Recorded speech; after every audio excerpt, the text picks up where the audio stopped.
Welcome to Roundhouse Roulette, a Walker, Texas Ranger podcast.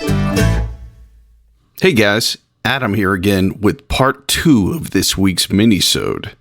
For those just joining us, we are breaking format to unleash some of our podcast table scraps before returning Wednesday with a bone-crushing recap and review of the Walker, Texas Ranger episode, Full Contact, where essentially Walker does Rocky.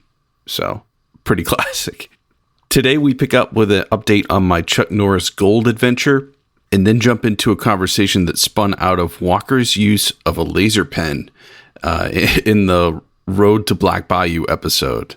In the process, we also venture into R. Bob's tie-dyed backstory. But before I hit play here, we caution taking financial advice from action stars, let alone podcasters talking out of their butts about the stock market, which we somehow managed to do here. But wait, does that mean you shouldn't take that advice? Okay. Well, either way, you guys are smarter than us. I'm just going to hit play here.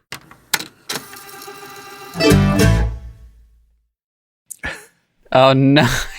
Oh, no. They found you.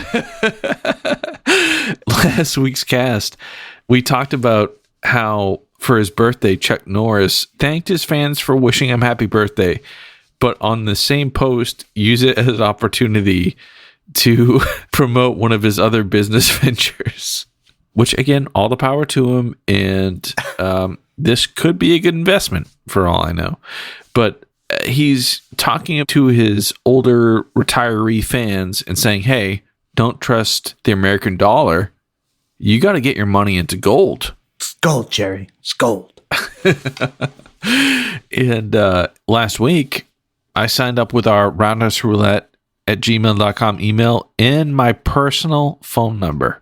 And, you know, a few days went by. I didn't receive any emails or phone calls. And I got a call on my cell. I picked it up, and it was these guys. They were like, we saw you were interested in looking at retirement investments, and we just wanted to reach out to you and give you some more information before we sent you our packet.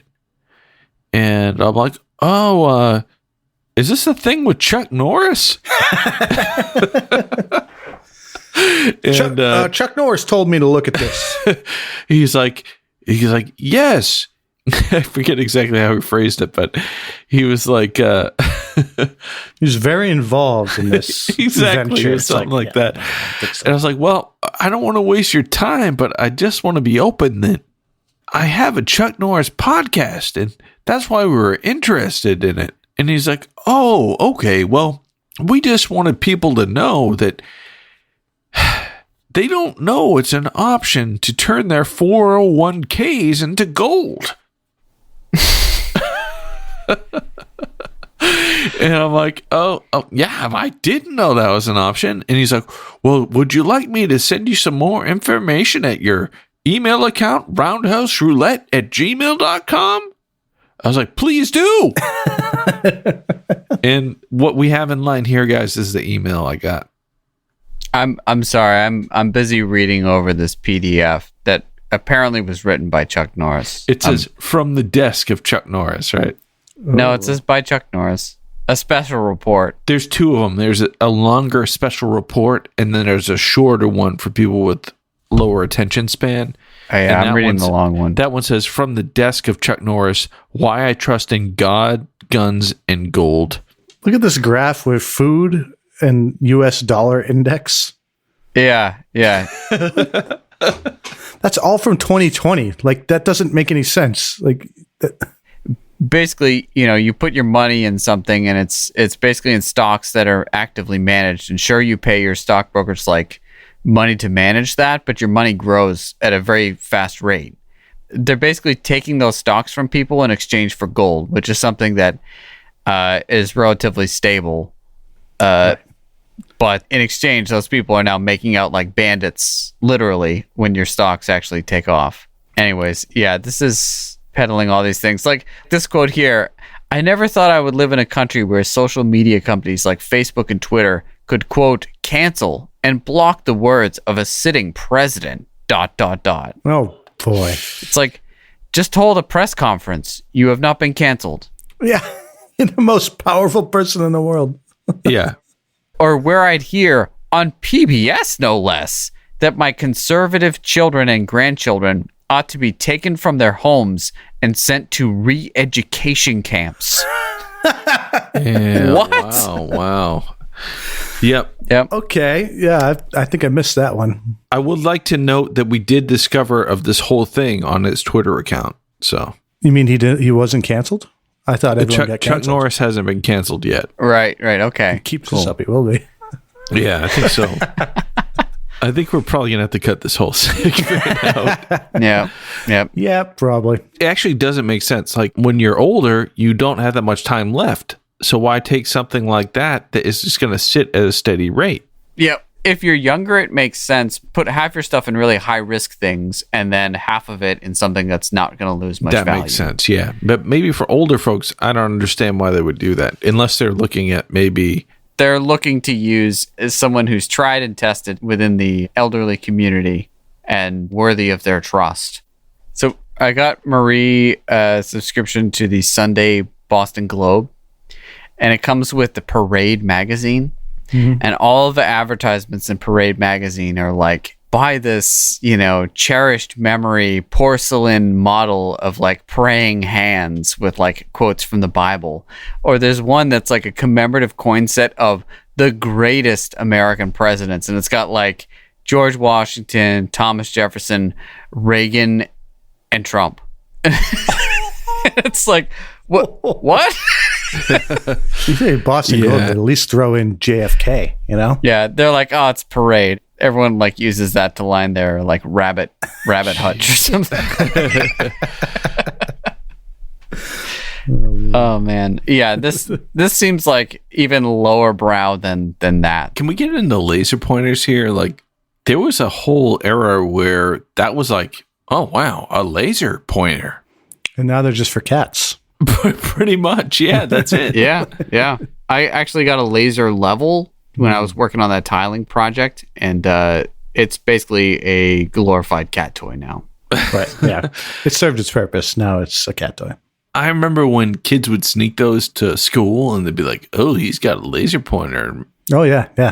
Mm-hmm. Mess of the teachers. You can point at things.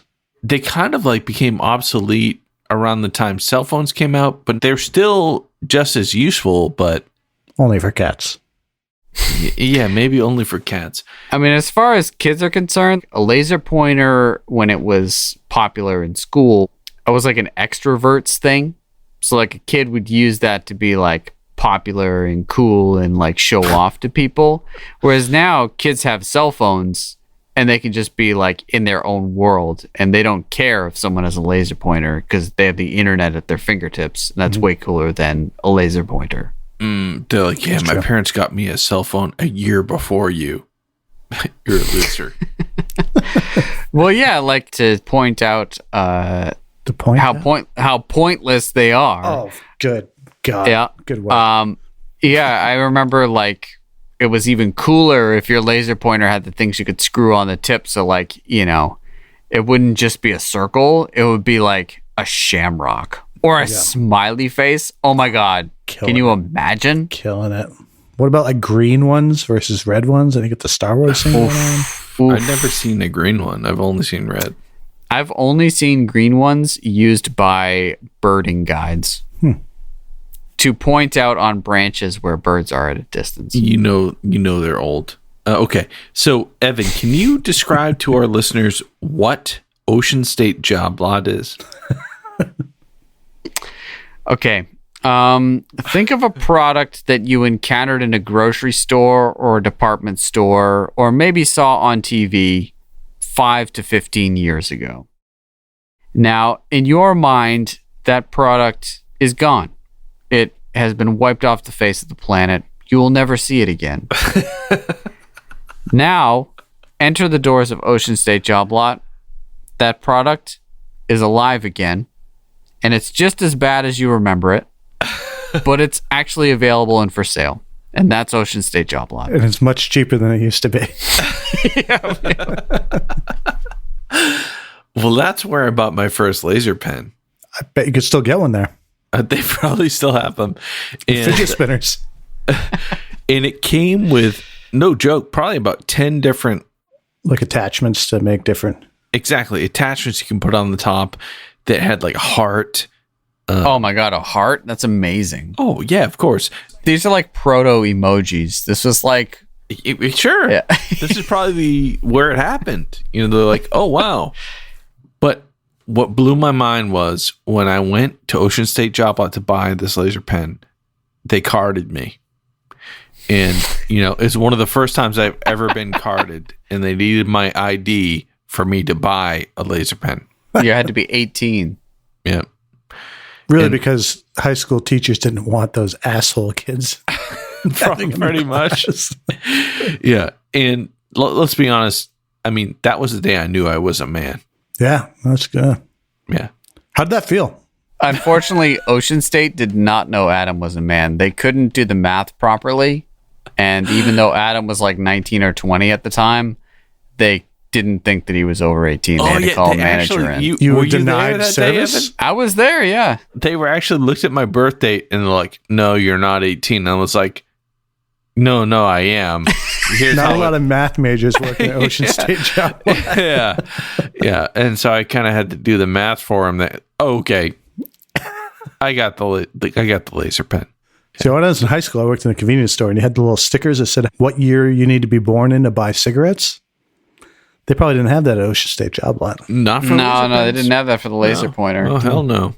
Hell no. But Ocean State, one of my favorite places. It's gets all his Christmas gifts at Ocean State Job Lot. Literally, I feel like I'm living 15 years behind every time I open a gift from him. There you go. Yeah, I had a really great run in high school. They had Blue Pepsi, which I hadn't seen for years, and I bought a lot of Blue Pepsi there. Also, they had a ton of really great shirts by a company from New Hampshire called The Mountain. Oh, You yeah. familiar with this place, Bob? I worked there, right? I do. Yeah, okay. I worked there actually twice. I worked there right out of high school. And then I actually worked there for a few months after I came back from Nashville in that glorious 2009 economy. You didn't tell me that. Oh, no. Yeah. I did a bunch of temp jobs in New Hampshire. I was like, well, first off, Evan, describe the Mountain T-shirt, and then we'll let Bob get into his day-to-day here, because I need to get into this. Okay. Have you ever been scrolling through the internet and found a T-shirt that has a T-shirt that as a base, the T-shirt is tie-dyed but only one color, and it has an enormous screen print on the front of something ridiculous like a howling wolf. And you three said, wolves in a moon. right. And then you said, oh, this shirt's hilarious. I should buy this. And then you go to buy it and realize that it's selling on the secondary market for $60 because other people think that it's hilarious. That's a shirt from The Mountain. Yeah. Yeah, except the ones at Ocean State Job Lot are the ones so bad that nobody wants them. Yes, I was actually at Ocean State last week, and a classic example of they're still selling Mountain T-shirts to this day, and they're not selling them ironically. That's the beauty of Ocean State. Yeah. So they're like $5, but you have to settle for something that's like really ridiculous. So in this case, this one is fairly appropriate to this episode of Walker. It's a base navy blue tie-dyed shirt, and on the front is an enormous screen print of a Navy SEAL. Except that it's not a human. It's an anthropomorphized literal seal dressed up as a Navy SEAL. Deep. That's a whole new level. If I go back, I'll try to get a photo and maybe we can throw it on the website. It's no. I don't think any Navy SEAL would wear that shirt. That's a problem with that. It's kind of insulting, isn't it? Yeah, it is. I don't think a human would wear that shirt. Like I don't know what you do with that. Evan, you got one though that was like a pink unicorn shirt, right? What was that one? I still have the unicorn one because it's so good. It's just pink and has a giant unicorn on the front. Yeah. What else can I say? It's great. No explanation necessary. Yeah, but they had like a whole series that were like, you know, these ridiculous like fairy goddesses that have like animals flowing out of them. Just totally over the top. Another one I saw last week, I think it's tie-dyed base purple, and it's like a giant koala face. And you might be like, oh, that would be cute. But no, it's like the entire front of the shirt is a koala face. Like, it's so close that it's no longer cute. It's just weird. I have one that I used to wear even like within a few years ago to work that's like sky blue.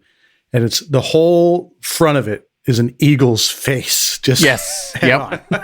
Yeah, they had bird faces like that. I have one that's a cardinal that I love. One of the best things we did ever with a shirt from Mountain is our friend BJ. We play Magic the Gathering over his house, and he takes it really seriously. And he had never met my wife Sarah before, and she doesn't know how to play Magic the Gathering, but we were like, what if we make it like she's a Magic master and he should be intimidated by her? What would be the way to assert her dominance without her even saying a word? A Mountain t-shirt with a wizard on it, tie-dye blue. And she wore that over his house, and he instantly was like, oh no, she knows what she's doing because of the Mountain shirt. To the point where, I mean, she had never played before, and we were trying to help her out. He was like, no one helps anybody. All because of the Mountain t-shirt. Respect. It is a intimidating image. Yeah. All right, so I want to know the day-to-day of Mountain t-shirt production, Bob. What do we got here? Well, I don't know how much of this is going to make it on the air because it's kind of embarrassing. But when I worked there out of high school, this is my gap year, 2001 or 2002. Yeah. I would do the dyeing of the shirts, right? Nice. We'd put them all, we'd stuff them all into these bags, and we'd have these huge, like 500-gallon tubs. We'd have to fill up with hot water, and we had all this dye mix that we'd put in there. And you stuffed them into these weird bags that had like I guess that was kind of how that particular dye style came out. You didn't tie them, you stuffed them. And then you float them in this thing, and then you wash them out. But man, every night it was just, we just drank beer and like smoked weed. It was exactly what you expect when you look at those shirts. It was the best job I ever had. How would you feel if you spent the whole day like tie-dyeing something green, and then you're like, man, I put in a whole day like tie-dyeing green, and then the next day you realize that they screen printed like a giant cockatiel face on it or something like that. And you're like, what the hell did you just do? Do they do the screen print before or after the tie-dye? Oh, no, they have to do it after. Okay. So we would dye them and then wash them and then dry them and then they'd sort them out. I'll tell you, when I was there, because of the time. You know where I'm going with this. Okay. Yeah. That whole business ran on the blue shirt with the eagle and the American flag. Because this is like 2002. So. 9/11 kind of. It was nothing but American flags. So there was another one. I don't remember it very well. It's the most ridiculous image. I almost bought it because it was that ridiculous. But it has like a cyborg on the front with an American flag that's like spearing like a demon, and it says something like World War America or something, like World War Freedom or so. It's like, what is this? I think I was there in simpler times. Definitely, like wolves and whales. Yeah, a lot of wolves. Oh, the wolves are awesome. Maybe some hummingbirds. There was like one with like a picture of a pocket with a kitten. Oh, yep. Pretty good. Yep. Did you ever interface with the creative side of Mountain t-shirts? No, unfortunately, I never did. But we did do some really cool dyes that you had to like dye them once, and then you would like tighten the bags even more and then dye them a different color. And they had this like fire. It was actually called fire. It was like just yellow and orange, and those looked really cool. But they took way longer to dye. Wait, so could you? All right, two questions here. Yeah. What are the odds of you reaching out to Mountain and us doing a Roundhouse Roulette Mountain t-shirt with Chuck Norris? I don't think I know anyone who works there anymore, because when I went back there to work there again, 10 years later, out of sheer desperation. Well, let's talk about that era of your life. Let's go to the back to that. You're like, hey, I just broke up with Adam in Nashville, and I'm going back to New Hampshire, and I'm probably not going to tell anybody about this period of my life. Right. Let's bring it to the forefront now. Well, first I worked at a flower place that we actually put bulbs into little pots and stuff, and we'd ship them for like 1-800-Flowers. Well, those come from Marlborough, New Hampshire. And you never sent me flowers. I didn't have those things. The orders came in from the internet. It's not like I could just sneak one out. I was a grunt on the assembly line. Okay. And then you're like, all right, this is pretty low, but can I go back to my high school job? That will be lower. Let me see if I can do that. It was. In fact, it was for a temp agency, and I was working for the flower place, and we just busted through all the work, and they're like, it was around Mother's Day. Yeah. Or Easter, maybe. And they're like, okay, well, we don't have any work. So one day they're just like, you want to work at the mountain? I go, God damn it. My second tour of duty at the mountain. One of the things I did was stamp the logo onto the t-shirts. Because when I worked there the first time, they had these leather tags. You know what I'm talking about? Okay, yep. Oh, yeah. But the newer ones have a stamp. How many shirts did you have to do a day? Oh, I have no idea. It was one of those things where you just do the same thing 10,000 times. I'm kind of disturbed that like the 50 Navy SEAL shirts that are hanging up in Ocean State Job Lot right now were all handcrafted. Something that ridiculous should not be handcrafted. Well, now you know why they're like $20 when you buy them not at Ocean State Job Lot. But then eventually they ended up at Ocean State Job Lot for $5. Right. I mean, they've got free shipping over $25, and wow, the pug one is my favorite. Yeah, that eagle one in the middle. I have that shirt. Evan has that too, right? I used to. My wife made me get rid of a lot of them, and I don't really blame her for it. Oh, look at the kittens! Nice. Yeah, keep going down, Adam, because you're gonna get to animals where like these are like look at the pig one, right?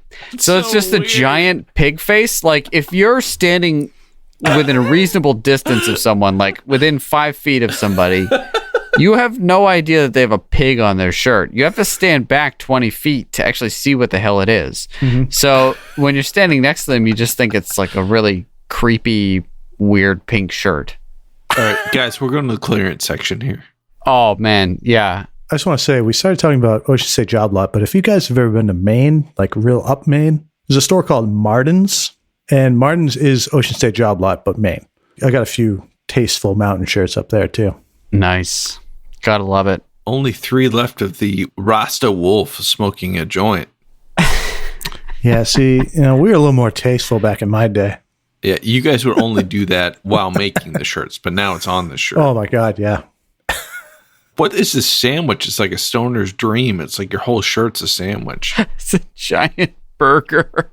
I like how they tell you how many there are left.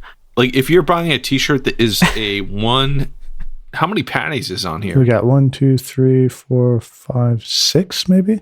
No, 7 I think. I think I counted 7. 7 patties, yeah. You notice all the big sizes are sold out. Like all the 5XLs, they're gone. Yeah. I still have some friends that I still jam with and make music with sometimes, and they know some of the names of the prints. Nice. There was one that was like a lion or something. It was like His Glorious Majesty or something was the name of the print. It was like the internal name. Oh, man. It's a simpler time. I think around that period of time, Bob, I was working at Old Navy. Yeah.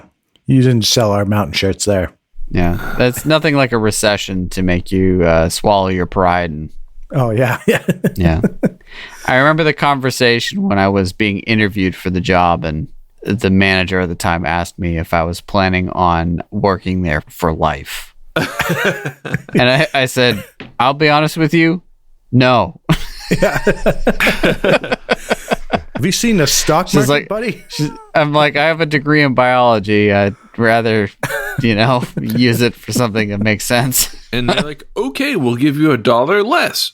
So like, okay, you cool. should have said yes, Evan. You're gonna spend the rest of your days hanging hundreds of pairs of flip-flops on a giant wall.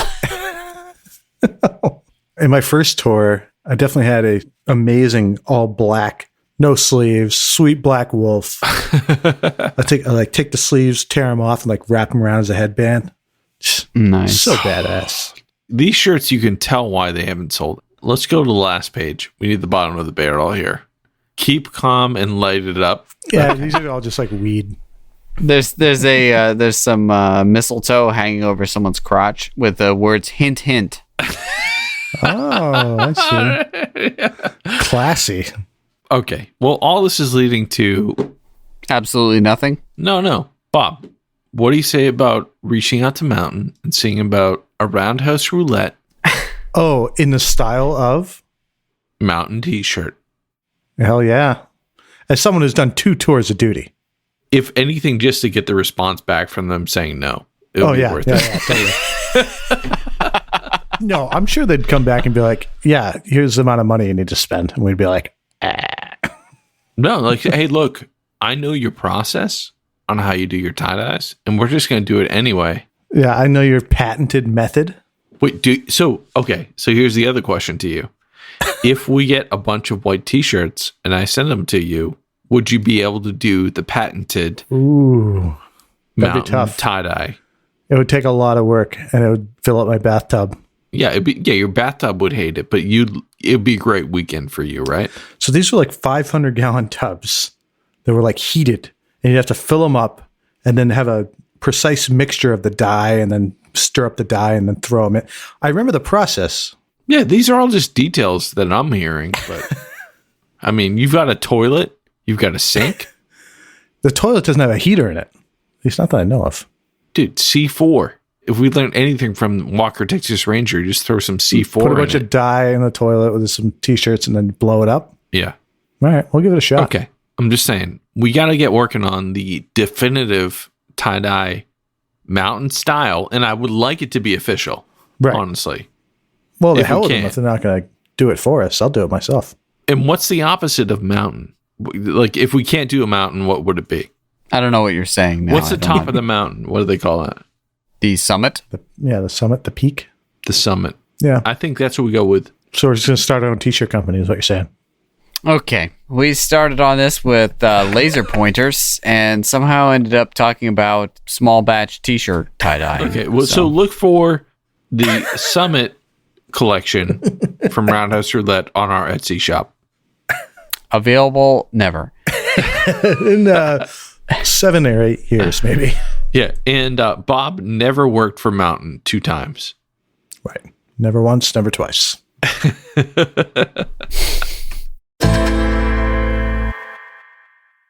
Hey guys, it's me again. We're going to fast forward here and time travel to 1 week later.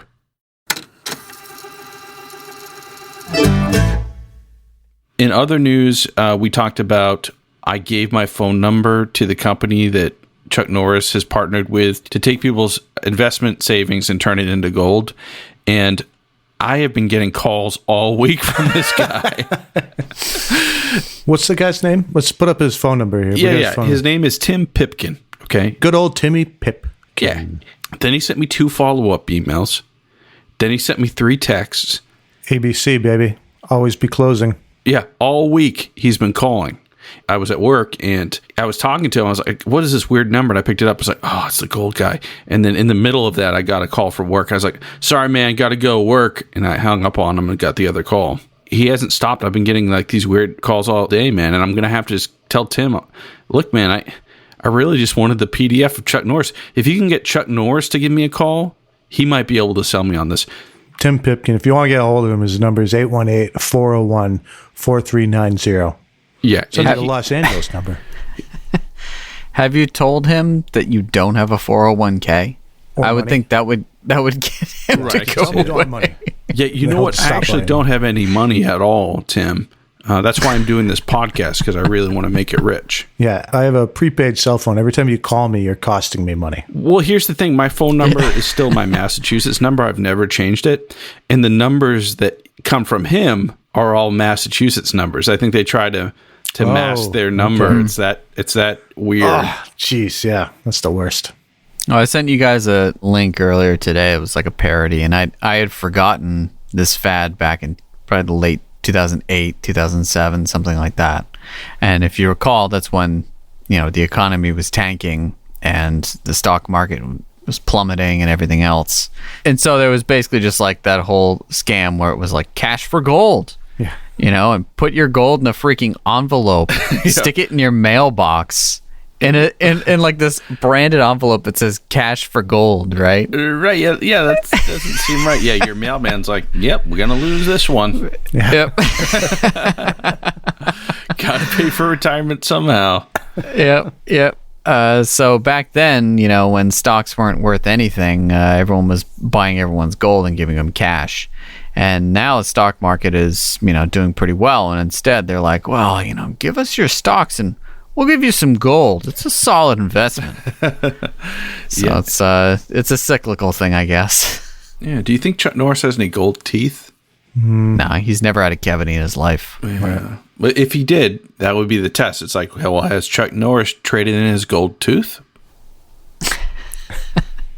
His teeth are made of stone. Well, there you have it. I know I learned a heck of a lot about mountain t-shirts and the price paid for giving out my phone number in order to receive a PDF memo from the desk of Chuck Norris. We hope you'll rejoin us Wednesday, where we'll be back to our regular format, digging into some punch-packed Walker Texas Ranger. Until then, may the eyes of the Ranger be upon you. When you're in Texas, look behind you. Oh, 'cause that's where the Ranger's gonna be.